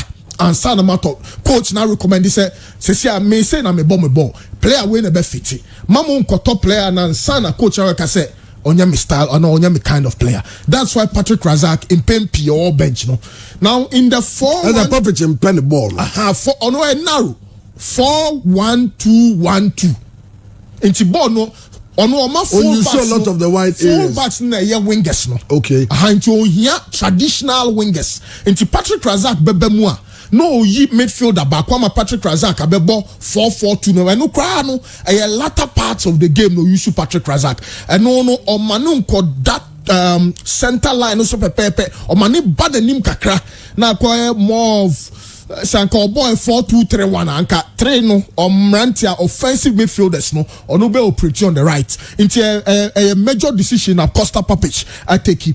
Now joy any say Banye a free Banye ebe operate on the left. The entire free Banye in a 4-1-2-1 formation because a free Banye and Victor Edu and a 2 center forwards or more anymore. But a free no be operate on the left because opposition on your mobile shining Pempi fullbacks ni come into Banye and Sana or no inside back ball just walk wing so now goalkeeper now center back ball and a midfielder be abobon now because ubobon if we more and ya de obetumi di tia picking te hon no ko gina a pick balls no and it's very very important. So I had to work for a static player. Omu center backs no Mo Al Hassan and Mohamed Al Hassan and Robert Ado omu biem sanya yehu amanone no na brantia ye friend Nuruddin Abdulaziz abe shem finfini inti had to work a static play bia na e 3 center backs no mu yusu emrantia miensa na be gina chiro na Nuruddin na drop it Nuruddin no and a player or initiate a lot more of the play from hard to work perspective no. Now hard to work bobokuo no a sense of money wingers ninti no omu giant 10-10 no ema radio voca and ya brantia ye friend Mohamed Fatau omu ne running flanks no into almost no eya omo kwa recovery no so eden kakra into how Techima 11 Wonders operate in the spaces how to work fullbacks because omo pass wingers and of course as fullbacks into spaces omo jawe chiro no eno na 11 Wonders so omo ebetumi exploit medical ka say eya 4-1-2-1-2 into 1 no 4-1 no the obebo 6 no aya branch friend Abdulaziz 2 central midfielders no baku a constant aya Manaf or Afutu Manaf or Ansabotwe Manaf or Emmanuel Neti inti enano ananyam buachina player ben na Papic partner alongside Manaf na had to work Boboko no etumi akonanim without the ball se ball no team ne wa had to work a flat 4-4-2 no Afutu and Manaf our 2 central midfielders in the 4-1-2-1-2 formation no omo be call wings na free Banye ne Victor Edu no agina anymore now Lawali or no Pempi no either say Lawali and na Michel Sapon omo bako na be the number 10 role or no be drop it abeka a branch your friend Nuruddin Abdulaziz now quite flat 4-4-2 without the ball. Adebako had to work for a year and he said they have a high line. Send Liverpool for Sibo high line. Sana had to work for Sibo high line. But unfortunately had to work with certain weaknesses and one defense were we sure say 11 Wonders who seek to exploit. Or more pressing so a year triggered by a loose ball or a loose touch. So only had to work a ball now ball no want to me and control here player no ben no or no the be press but unya control ball dia no masa recoil nti they look out for sa ball went to me and control and a pass no anko ye na player no be on immediate press na to me akoso na chese omo come. They also use the man oriented pressing nti anyame boy china 11 Wonders be use the space and the ball press maybe a ball no number press how to work you man to man man oriented it has to work for a lot of fouls in central midfield dear back man for notice pa I was say how to work for or more ye na bibia so to din. In fact in terms of tactical discipline it sounds into a Papic car say man to the end of January now I'm ranting into the ball but from now to the end of January the boys are still learning into we are this inti senya Papic person mo boy ya na a bit your kakra and no never say team my friend 11 Wonders ebetumi I exploit here. Now in terms of a defense on a weakness because fatal recovery here radio vocal so a problem with recovery so I do error prone or the sort of player who pressing the kakra be now why you confused on who the oye and a more has so positional awareness say in a mina member 5 a hana mijina me number 4 ni ko ma me cover no a year biti the kakra into ni nyina no ya dia ba ni nyoma bia 11 Wonders and of course offside trap no it sounds a hard to work elbow high line no yeah defenders no about manim ama attackers no so akọ manim no more press wani mo no nti eya kwaya da defenders no any goalkeeper in term no eya wa nti oya omo person omo set offside trap sa offside trap no eya omo hu ye nti say team bi betumi exploit how to work sa offside trap na ya mpempi no omo pese omo press only how to work e bo na u defenders no and na u team no omo fra below blocks so obo 4-4-2 a omrantie no e ben midfielders ne ben defenders no attackers ne ben defenders and midfielders na ya how to work entumi rem Inti Emma Omuya confused kakra. Inti that's another strategy they used to play. Of course, how to work a who dini drum midfielders no. The entire how to work a who dini drum midfielders no say Manaf and Saboche, Nuruddin, Lawali, whichever player be all midfield hobiano. Omunim ball nankasabo. Yeah, from ball carriers. Okrabo na otumi kolenim, otumi e pushy ball no. Inti onye too smart on the ball. Then on baby too. Is their strength. But against all pressure, muka kra biswa. Eya otumi enya omo. Ebiam had to work almost side chances pa. And okra. Almost against Bechem, but over chance I had to work essay in a single game one. Not just say Juma Kakao, it was say Omoye. Now in Pempi, say has to work chef first goal. Don't say Ghana football here. Your coaches no, so consider first goaler. Or per se, so all pressure ball no back opposition area no. Ubon so mu use long balls. The very moment you start using long balls against how to work, Lawali be boss 6. It says Lawali no height no. Obe so for air balls ni na. Obe free number 10 hono. Abe boss 6 inti. Only had to work a ball na o share o first goaler. Don't use the long balls. Who use long balls now? And you've worsened your case. And a Manaf no. Manaf your money free roll. Into no ball no be a ball no biano. You can find Manaf there. Into no one is the player you have to press. Akwa say Luka Modric and now Bruno Fernandes. One pressing Manaf there. Not just as far as how to work are concerned. Now you have to press Nuruddin number 6 or so no. I was all pressing no. And now Robert Suado medical kaso error prone. Or no boa to me lose concentration. Into Miane Kakrebia. Ubonsu wo jai ball ni muamao. Not just say also call and medical Manaf. It sounds say Manaf no crack team nankasa on a bonus in also. Into was say here Sadiano. Now utmi a counter and now drop strategy bet me a counter how to work team no. And of course medical kasa fullbacks no joining the attack a lot of times, so there are a lot of spaces behind them. Almost so Eddie Ejuma. Now for 11 wonders, no.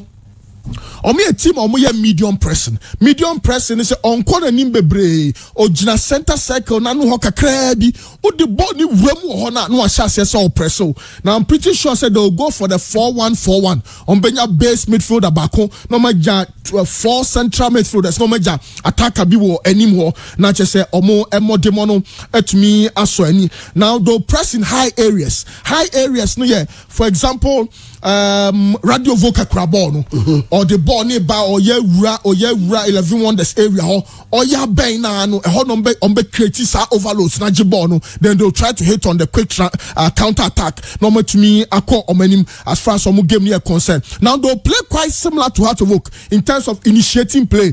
Almost no back for more of a 3-5-2. Normal central midfielders no back a drop ya because center backs no normal full backs no so to me I call omenim look, how to work should be very careful. 11 wonders for no omo pass no speed wom omo ncha obo no they pass with a lot of speed into ulusu concentration pe omo the speed ebe sound and they say counter press on the omo ya there. The very moment they lose the ball, they counter press and get the ball back. Into how to work, you make sure say you don't lose a lot of the balls, and of course they are tactically disciplined. Almost shape no, so if you're against how to work, or if you're against Interlice, or if you're against Karela, a team no. The only problem they have is sometimes focus and concentration, because and of course set pieces so you are there back one. Omo defend them rantie no etumi lose our concentration no. So tactical discipline, defensive organization tetenote wachiro John Moshi a goalkeeper omo amrante bi omo experience omo Ghana Premier League na che into omo nim say no betumi agina in terms of the shape no mo tumi akomanim players I was say mo hwe in terms of 11 wonders team no ayo midfielders mienu Frank Amankwa and George Osei Amponsa. George Osei Amponsa she 2 goals this season, and the reason why he also 2 goals they say or running from central midfield e ko join attack no nti empempi wa dream corner so Senior will know them. Eshe Barcelona no in the Champions League about 2 or 3 seasons ago. No, Sana branch away should burn the ball. So you have to be extremely careful. Now, concentration in terms of set pieces. No, mube take advantage of. Medical say it could be the best game of this week because hard to work under Costa Puppet, no crowd want to say, or might improve in certain areas, but it will be a very, very tough game. Jonas Ajete, Ebebo as a right back, Mohamed Rashid alongside Tetenote, Perry Roxon as a left back, Perry Roxon, no so ni hupa, intianka game way dianka, Patrick Razak, Bebe Muntemwa, because ono sa branch and woman quite no Rahas area wa, ni delivery, crosses no, in fact 11 wonders for no, omo crossing ball no pa, omo fullbacks no, omo ta crossing balls no, inti, enisa Sam Rante weba, ebiom Ibrahim Salifu, any Abdul Mugis, national under 20, winger no, sa wingers mienu way dia, omo ball no, omo rem ebeka a branch of Prince Bafu any Samuel Boachim, so Samuel Boachimo, ewo mo attacking area so, inti ewo say hard to work, sa wingers no, Ibrahim Salifu, any a branch of Mugis Abdul, when Mrantia ombetumi asiakan ama team friend 11 wonders. Now hard to work, almost share dreams 3-0 no, say see a match be hard to work, but Bobia concede 1 goal, and after 8 games they've conceded 8. Into hard to work concede goal every game, and of course medical almost center backs no so no problems kakra onti e was someone Hassan Robert so ado omo keep your concentration levels no, say concentration levels na nkoso ro dia e bedding say omo ebetumi e win sa game way. Now Kotoko versus Wafa, and this is what I know about Wafa team no, they play differently at home and they play differently away.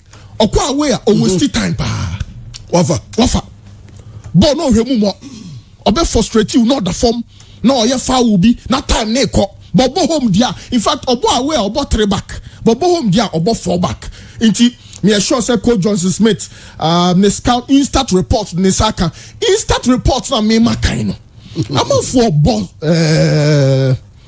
Fabio Gama Basu chairman. In the instant report, Fabio Gama did not make a single tackle, 10%, only 1 tackle out of 10. One year a single ball recovery. After Omu game against Liberty Professionals, because said Fabio Gama is good on the ball, but off the ball, any defensive duties there. I was saying for her. Now, to me, Emmanuel Ekonenim. Now, Wafa, Stekotoko, you didn't know about match go because they concede at home. A team Omuta concede ofie.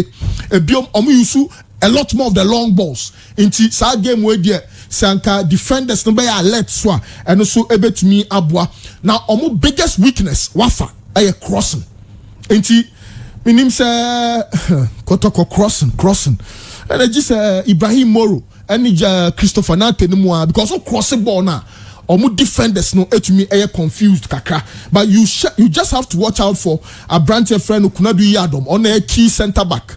Lawrence Ejekumo central midfield. Yenim Daniel Omoteni, Augustin Boache. These are very sharp attackers. Enoch Subonting, any Godwin Agbevo. Omu Mrante be omu very very sharp. Inti Ibrahim Moro ne Samuel Frimpong na player bi obebo 3 na 2 amakotokono on share Enoch Subonting and Godwin Agbevo omo players omo hard dream papa ye without the ball I was sekotko pressing omo sekotko jama wa for ball no e Astro Turf no so dia asembeba enkrofo no ekura ball na high intense pressing and never man kwala no etumi confused omo nyina ball no so pass Wafa for kwala no mo pass no mo build your confidence. O mani nya 3, 4, 5 touches no who say ball no ni ball. But o hustle no na mo ma grease you know so aggression level no nkosoro kakra and e betumi intimidate you mo. Na ya hwese of course wing play no ye nim say o mo problem e crossing. Inti my ball in confirm fifty bebre Jemfi enfa speed nim rem non cross balls no na Kwame Poku en rub box nim won say against Liberty Professionals omunya bear 5 players in the box omu overload the box nim cross ni bar and it's a player ba coupe that box nim omu rem no mo say omu ebetumi anya results. I'm expecting a bit of consistency in the starting 11. Emmanuel Sarko there, Kwame Adom Frimpong, Fabio Gama, Nete, Samuel Frimpong on the right, no William Opoku Mensa and your branch friend Kwame Poku, but the defenders you watch out, especially Ganu and Adeba Kwame Insta report Minyani say Kotoko top 5 combination passes no Eyechiro Honkwa Ganu to Yusuf to Imoro, Samuel Frimpong to Ganu, Abdul Razak Balora to Ibrahim Moro.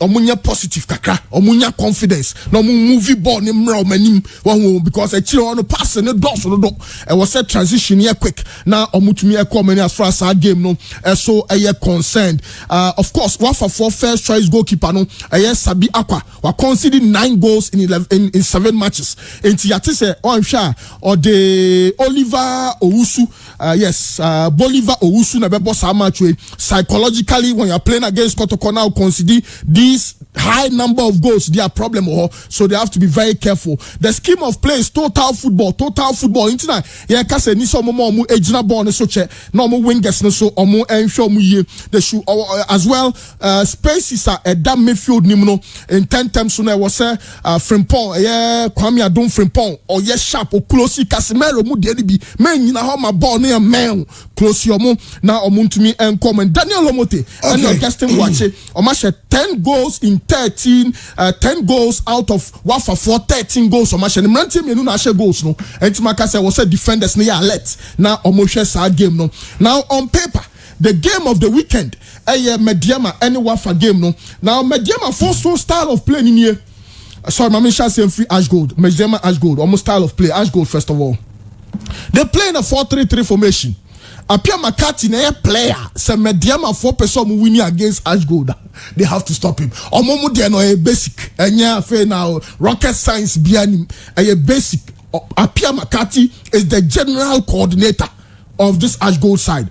Abadnia Esuwom Eric Esosu I was our midfield omo ball no Hans Kofi this time on drop it biom omo wingers no na so omo game against Olympics we said ya Amos Adai share second goal na sa goal no or wings but o ram obeka say on na ball 9 inti ma defenders ne brepa or a winger but obo 9 inti sa style no sa do mani most style na those times we say winger who dran 10 wa ho sa there be this time wingers no move box nim no mama fullbacks no Frank Akoto and I suspect say ne obebo Kojo Amuako because Empim da Costa and Kaya away game dia na makasa anka Empim more but a home game no Amuako a lot more in terms of attacking football into your monhwa sa de ne as goal football na nkasa no wing play omu goals ni be free win so and Apia Makati the very moment Abel Apia Makati akojina right of the midfield no obeso ball na left akwa say Liverpool for there no who say Trent Crabon na Salah rane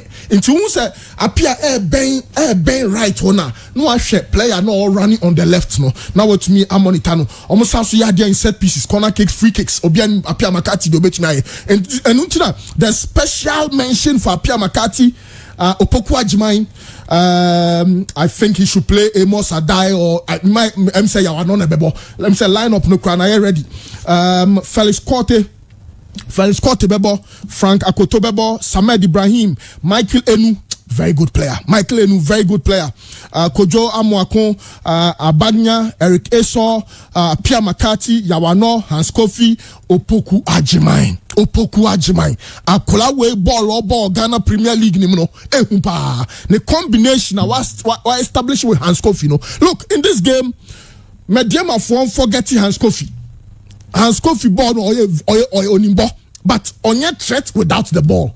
The boys who are omukrat yawano omo win so onya ball no ban 50 so ahwe na ohono omone Ash Gold versus Oshe Go free bench be share brilliant goal na me 50 hope so they have to watch all of those players but for Mediama there what we hear is Samuel Apia.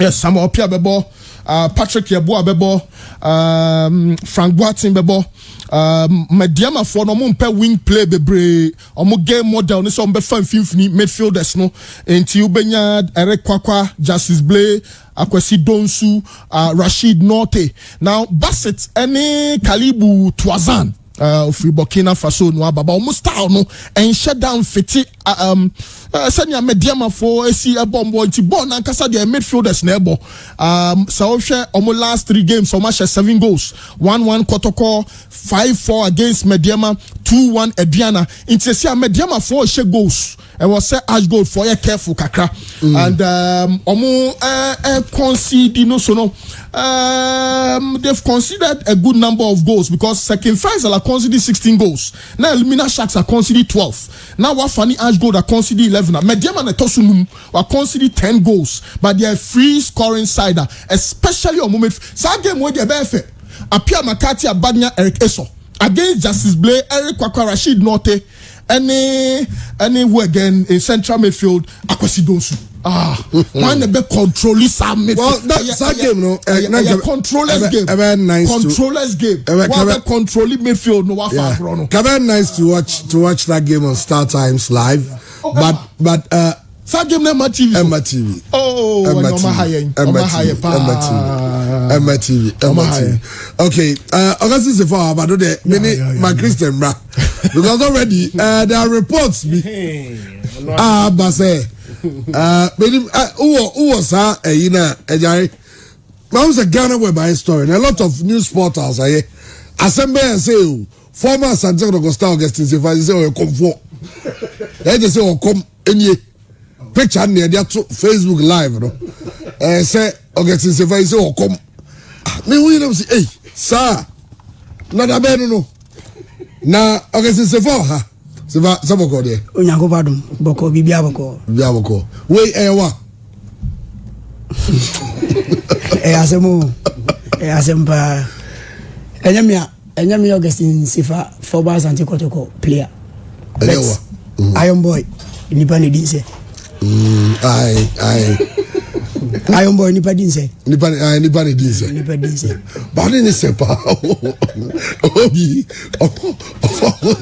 When oh me yonko bebo pa but minim ze na or crack jokes say or en for fun be social media there come e you say for na nyina but nani ba no so na adina trendy magana web yen.com gh adom online my joy online she say and so be obey me pa say oyemi nua ba so ye madam fo so ye kosa ebom so na ade sisi ade unia ade na bono bodu hia waja sisi ade okom mi fi kwada so dwuna se ye me ma mi fi dwuna se ye ana me papa so fi agrekenzima ejimi nim se dwuna se na mo ye msade no se agrekenzima o me kwa no ebro ma dwuna menti ase so eno na me dwuna ho na menti ase no okonfo se fast me kwa no me ni ya bedu samre me kwa me ye fie ko me ma me fie me papa fie sadien kwa bi no okay sadien kwa bi no but enam de ka kan no Iron Boy ni bani dinse eti how say now we dealing with it because now say you can be in fact adino basa no now sakoye mi nua osakoye ma uja no oye den say ohun picture no ana osi ni pa seme no dem real picture me share kotoko jesi okay and to nchen no post you on the Facebook page and the worst part of it is say I'm for say some questions no say chichim ono meni na box men FC na mzam ko Media Sporting Club okay meni na da sorry meni na chese meni na ebibia movement meni na ena sa chese meni ana yenim ye ho kran sa na yesa ko share Kesmen okay FC so those times second division no boss Gomez na mso Great Africans okay na msa chese meni na a move together ebibia ansana yesa bi share Kesmen yesa ko Media Sporting Club and a move tete ya me ba Ashanti Goda on so etu kwan na menim was a footballers ye pe Europa yeah agro ye messe ho ne that kind of things no but WhatsApp group bi na kai bia or dey yes or dey crack jokes dey nkra na but Facebook dey sisi akoye wiase afọ na nyina na ba sa ron friend da bi on so friend me say e ba sa no ade yen penfobia omo bobo na omo die nim kan gibu poku aye mo ene place ni bi frefre no ene no edin ko say no ade a we ende wanya ade because Facebook dey social media e wi asia fana nyina sesi ono dey na obi office or the high bet sesi my joy line adom online Ghana web yen.com gh is your mafana afena wo se ko catch sankofo ni nyina ebe muso so na ko akiri me nan fofo no mabusu afo mo ama no ni nyina frefre me obi okro bia enra and I say a day before say story ne ba no ohun me but what asem na it's like it's any people come hu no eno ya me ni gina odi nkomo so nti me ma me kwa from say ma cha asem bi na na papa so from me bi say na den e koso no nti me kwa no yazo kom me dwi ho kwa me nti ase well dear hard dream but definitely so what church you say no we are self for then you know be abeti Augustine Sefa onye convo na no aka Iron Boy onipa de din say me ban say o say the best bia na say dan e de me rade because convo no chia dua body o twa nda na akra no awade a ye ma santima nyina me ba so na yi se gadwa ma so no ka nya no asem kan so ana brimpon bia nso no aba ye man mu a yanka no asem injilo me ba sa no do me ya bete be ko fa ye no so anko fa ba bi e ma me dun se o mi amia bansa na entwai so bet mi no nam se o ye no agroso but ono an obi fi se agro no debate no nim se be kwa ko ye dey to kwa ko yesi nti me se o ma se omo hu pictures no trendy on social media ne other WhatsApp platforms ne e wi asa fa na nyina no picture no enya me Augustine Sefa former Santi Kotoko player na Iron Boy nipa eni dinse Iron Boy ase nipa ni dinse enyo no enya me is also going to be na me ade e for be reputation ho sa ade omo ye story no nan na rechi wo asana ba ye story no amam for kra say one my journalist be from Happy FM okay on the framing on say who story be ne ade debate o be say o clear no na asem no emu no kre sen ana emu asem no muti say na me so anya mia me ni mo hwe me ni picture nipa no kra no me sha no wi ase da so ba je say nipa na edin say ana me amadamfo ehun say picture ni nipa no seme so se me ade me hu me ho on be hu me ni mienu ana mo hu se me ne se ana ode me ya me real picture ana the worst part of it is say wasa congratulate me congratulations former Asante Kotoko defender Augustine Sefa has quit football now a fetish priest so na man for us say dasi so say na but me read the comments no say we share comments na we did that we be so fancy was ba no wonder say antina Kotoko for no amana say oba be ye friends say do ba be tu do ba what you say you say there ya but ye friends no ama Kotoko no maji Champions League yeah so timi as me hear me read the comments ni bia na me hwese bi na say me hwe bia na bi so fan serious pa na bi so no so nya botre questions am afo bi sa no so nya botre chirechirem nipa no me na ne da sorry ya be kan no me wanka me nka ari so boa enya no kwe so they have me on the part of your colleagues and say o say obi ada buy no the story we chire o am verification kama kra say oni Augustine din komo deny say nya no kwe. So before then can call out publishing this story, reach out to Augustine Sefa for the side of the story. You just don't see a picture on social media, take it and publish. Say I branch na kodane confo. Where I debate me had a reputation, nene na for the relationship be. Oh yeah. Me so say Bianca no baby because the tin ko picture you crowd hu ya akona. Nembezo. Say agra na man for hu me say me yes kagari. Ndi yo mo fa say nem na ne say. I great training kakra we nana comfort nana pia nana pia so man na mama fo papa fo na branche ade na branche nim no na branche boy na afide dey no omo de be message me no nana pia nana is yes kagari you fa say nem nana o me say so ejanya ba yenti no definitely we are no bibi say na dia no bi wo okay etevo Augustine Sefa e na chechim no nya no kweze oye comfort onye comfort but me sure say so monitor former club Asante Kotoko. Oh yeah. How do you see them? They say one Fabio Gama it will be a Canada Brazil you know. O say modimo a e bi put up Kotoko against Liberty no. Yeah. And mo bia ere. E kana se. Me nyesho se bia on market bia bi no bia obi akofo no. Ene bia obi kana se. E bia mo de mo no. So ti say so my pressure abeton so. Pressure be so because we are expecting more. Yeah. Against Wafa.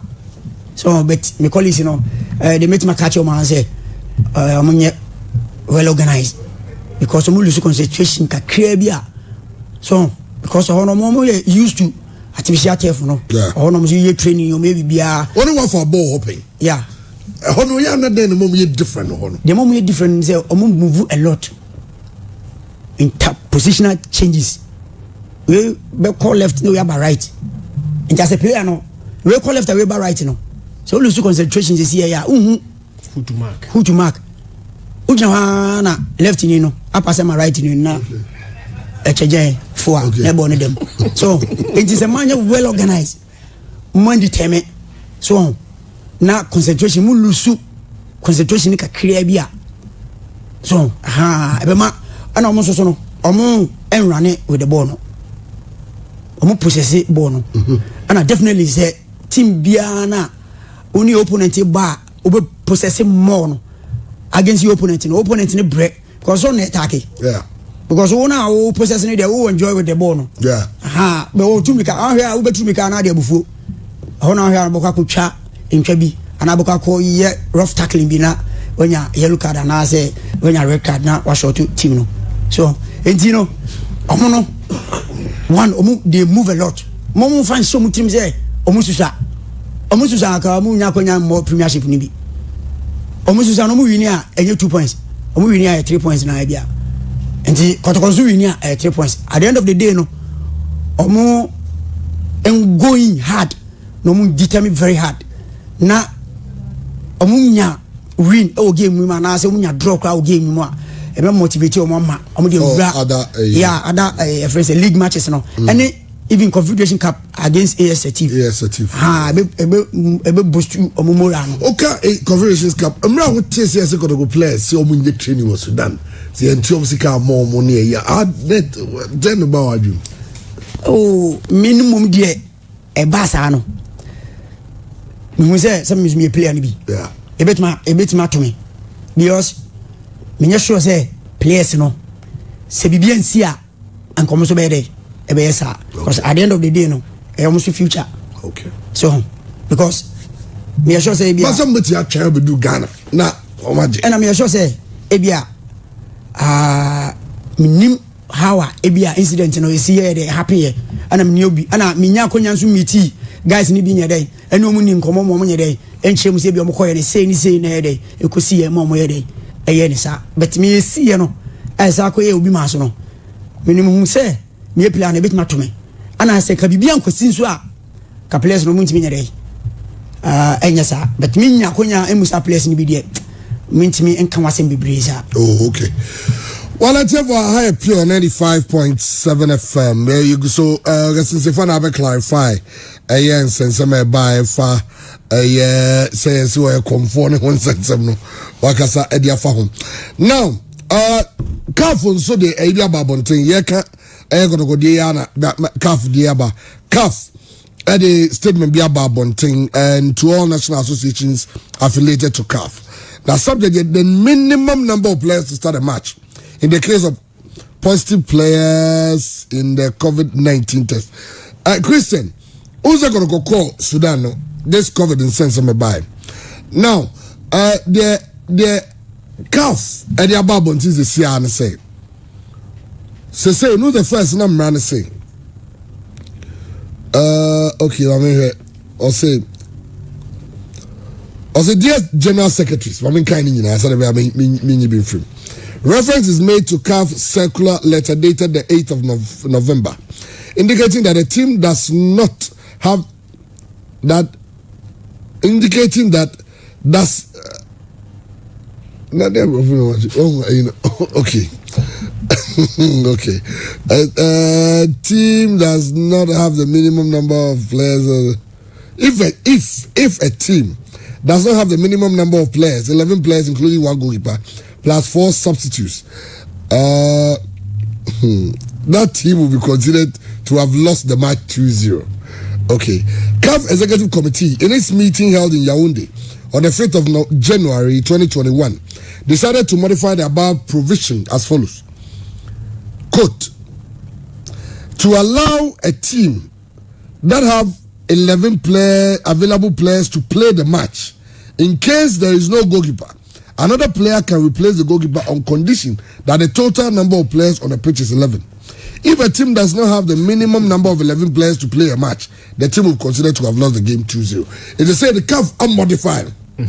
Say, no more guys also only 11 players about goalkeeper. It's on a 4 at the bench. That's the 15. No, CAF says they say, oh, 11 players you can play. Wait me the player. Or says the goalkeeper anymore. What team the player a goalkeeper? Nothing. CAF. We knew how to describe the decision. A word doesn't make sense. It means 3 goalkeepers. Two kwai. Now 3 nina test positive. I still have to go and play. Yeah. Doesn't make sense to you. Now in another case, you must ask this simple question, Chairman. Emfa kotokoni ahela de nye example. Kotoko honom no. Emfa the first leg. Kotoko ahela for aba 2 legs. Ahela for aba hasi. First leg no, omo ba hasi no. Omo players no, omo result team. Yede klo mu winners 2-0 omo ko. Next game no, say omo so konya the same results they declare the team losers. What happened to the fixture? What should I make sure I say? Sebia ahila for bahasi. Okay, also ahila for bahasi. Oman resist team. You declare Kotoko 2-0 winners. Second leg. Not going to consult testing positive. No, to do or 2. That was a 2-0. What happens to the match? CAF as a CAF January from the team as a club from that. No, CAF want to finish this year's competition at all costs. Obviously, one who COVID-19 team Champions League no. Yen team more. So even though the teams might be right, let's have any possible means to the CAF Champions League. But this decision, I was thinking they will even decide that if a team any 11 players now ebia so goalkeeper nima na ebia team binya this number of positive COVID test a year, the game will be postponed. That should even be the thing. One I say unya COVID. They say COVID now won't control an infectious disease. So you cannot control it. It had become more like a punishment. A punishment to you unya COVID. Yeah. It doesn't make sense. Careful, no dear. Careful. You're not taking a sensible decision. I mean, careful, no dear. Okay, be right to Bremen Sana and wrap it up. Say, Kotoko for you, no more players in be more height now. It be a more swano. Now, we saw more about no more tada go cacrano. As we team in the player beer. Ebia, Usano tada go to say, Omo bar. Not a common player about what the matter now. Also, what try because so who cannot go to be tested positive. Careful, so team player that careful in a game. So goalkeeper pra at the park no so because goalkeepers are special, they are allowed to be treated on the pitch. What means of goalkeeper? Ever player mabeda go position. The careful say yen start here no. So only goalkeeper for player kokodem. The only now the only and sound the mabe say the omo be no or say trigger teams be omo manipulating results of the test.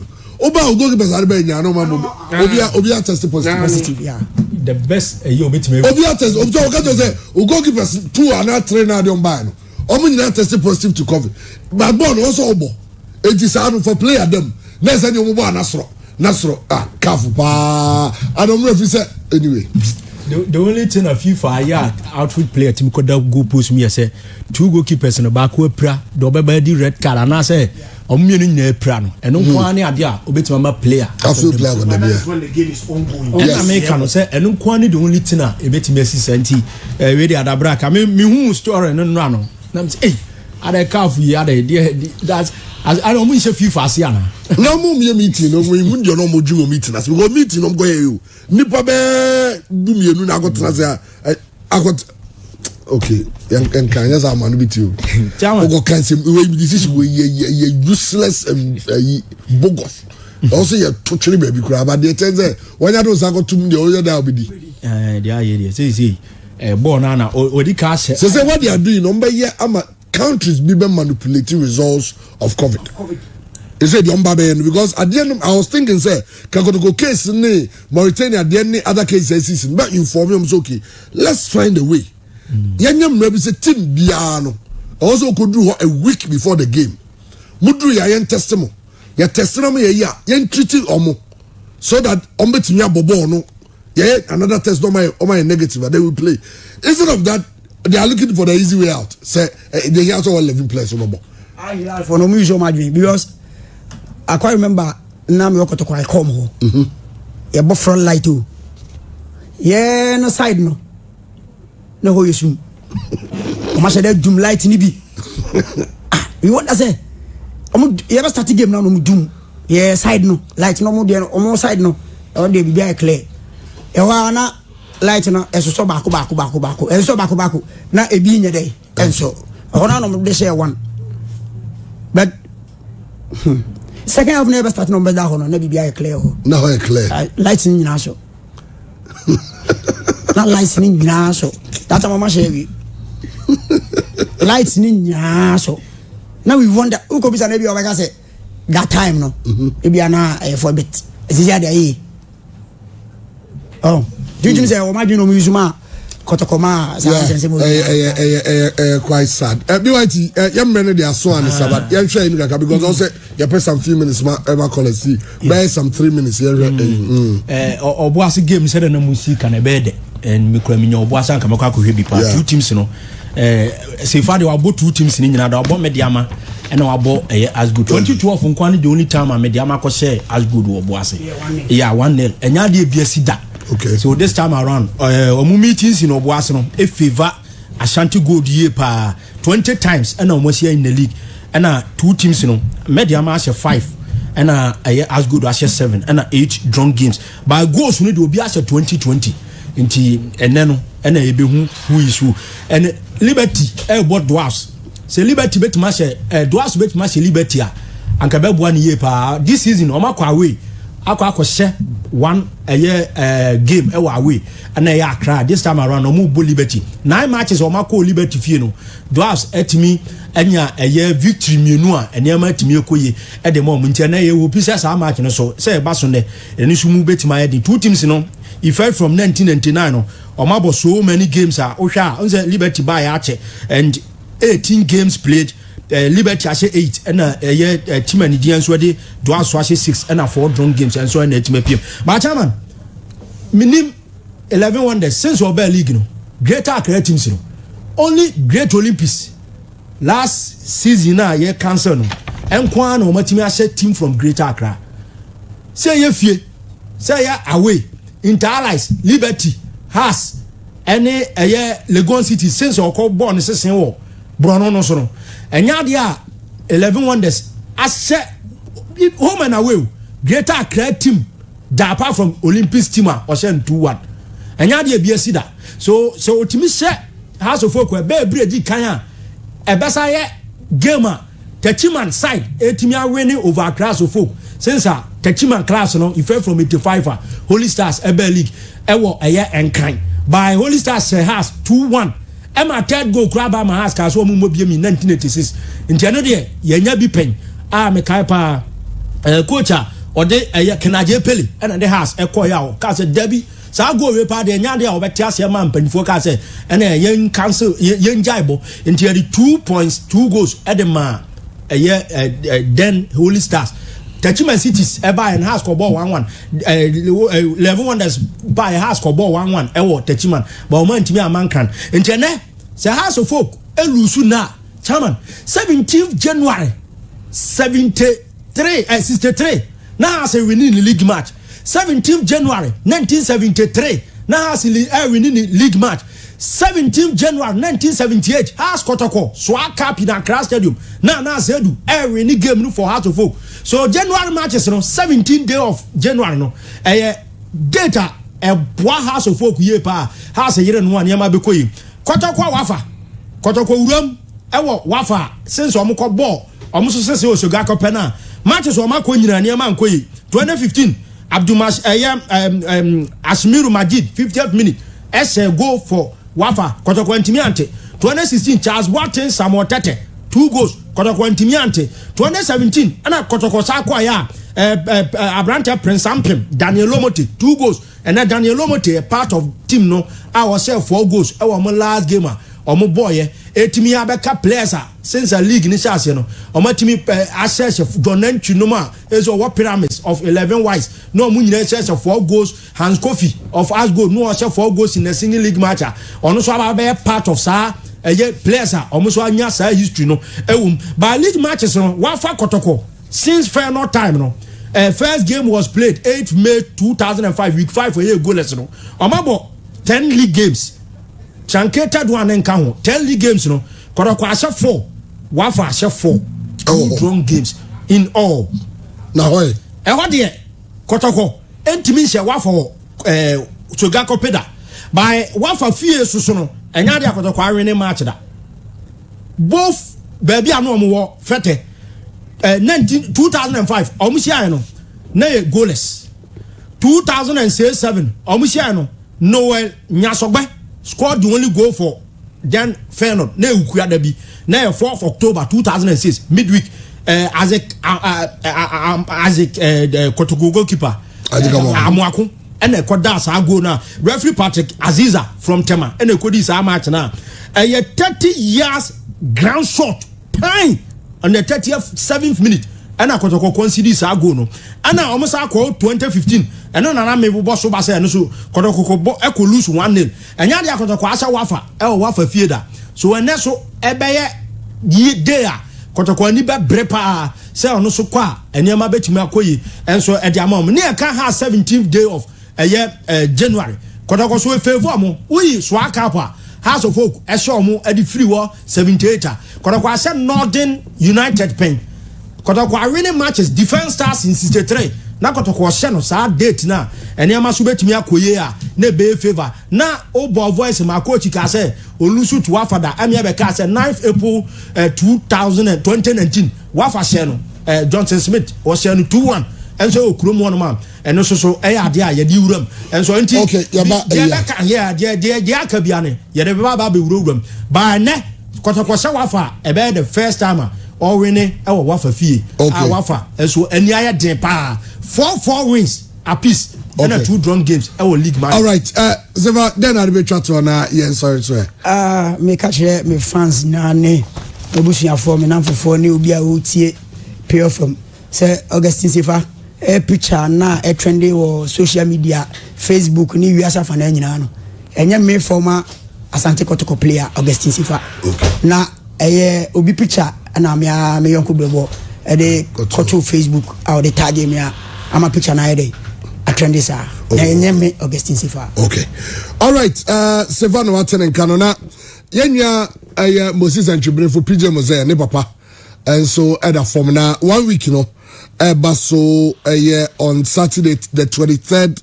of January Penny David Enchibua Maunya 80 years so was senior MA school park off Maponti Road eti adofone jamfo nyina yenko ka Moses Enchibere fo na busia ho na omo busia trust no mo hwenhye a omo de yi no enso be fa so the bright can come bodo ha de DJ Besios